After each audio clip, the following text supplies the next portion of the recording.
Jelang momentum Lebaran, harga sejumlah barang kebutuhan pokok mulai naik. Bahkan tak terkecuali harga barang yang masuk dalam administered price atau harga barang dan jasa yang ditentukan pemerintah.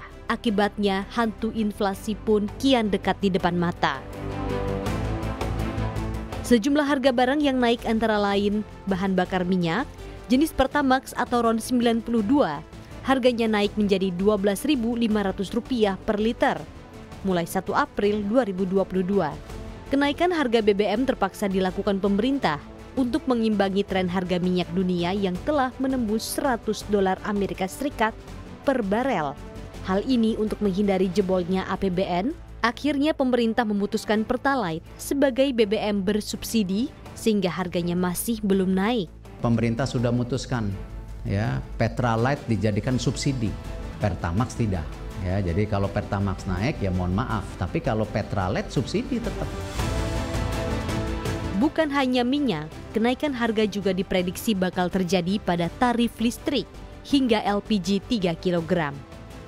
Ini yang paling terkena karena dari belanja mereka sehari-hari cukup signifikan untuk keperluan energi maupun untuk keperluan daripada bahan makanan ini, bisa di atas 50%. Dampaknya ini di mana-mana ya di dunia ini selalu akan lebih berat kepada kelompok yang di bawah.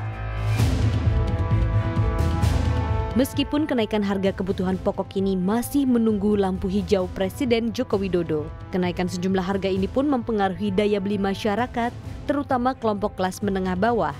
Selain harga kebutuhan pokok, melalui kebijakan fiskal pemerintah juga mengerek pajak pertambahan nilai alias PPN dari 10% menjadi 11%.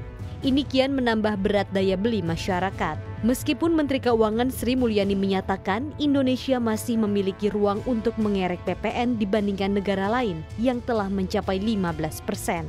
Kenaikan PPN ini diklaim untuk mengimbangi kerja APBN yang cukup ekstra selama masa pandemi. Yang paling menyita perhatian, kenaikan harga minyak goreng di dalam negeri membuat masyarakat kian menjerit. Padahal Indonesia merupakan salah satu produsen minyak sawit dunia. Ironisnya buntut kenaikan harga minyak goreng, akhirnya terkuak juga mafia yang turut bermain. Yang paling menyedihkan, pejabat Kementerian Perdagangan juga terlibat. Telah saya putuskan, pemerintah melarang ekspor bahan baku minyak goreng dan minyak goreng mulai Kamis 28 April 2022 sampai batas waktu yang akan ditentukan kemudian. Akibat berbagai risiko yang membayangi global, pemulihan ekonomi Indonesia pun bisa terhambat.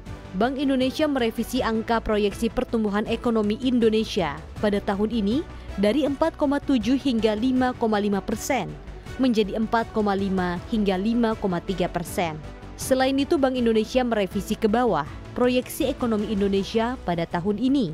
Dari sebelumnya tumbuh 5,2% menjadi 5,1%. Penurunan proyeksi ini lebih diakibatkan efek dari gejolak geopolitik Ukraina dan Rusia. Bank Dunia pun menyebut proyeksi itu masih lebih tinggi dari rata-rata laju perekonomian negara di kawasan Asia Timur dan Pasifik sebesar 5%. Kepala Ekonom Bank Dunia untuk Asia Timur dan Pasifik, Edith Yamato, menyatakan Indonesia dan Malaysia tidak terlalu rentan terhadap kenaikan harga komoditas akibat perang yang berlangsung. Namun negara-negara Asia Timur dan Pasifik diprediksi akan terkena imbas perang Rusia-Ukraina berupa gangguan pasokan dan kenaikan komoditas pangan serta energi. Untuk mewujudkan harapan pemulihan ekonomi Indonesia, masih perlu kerja keras. Bukan hanya menghadapi pandemi, namun musuh selanjutnya yaitu inflasi kini telah hadir di depan mata. Tim Liputan CNBC Indonesia.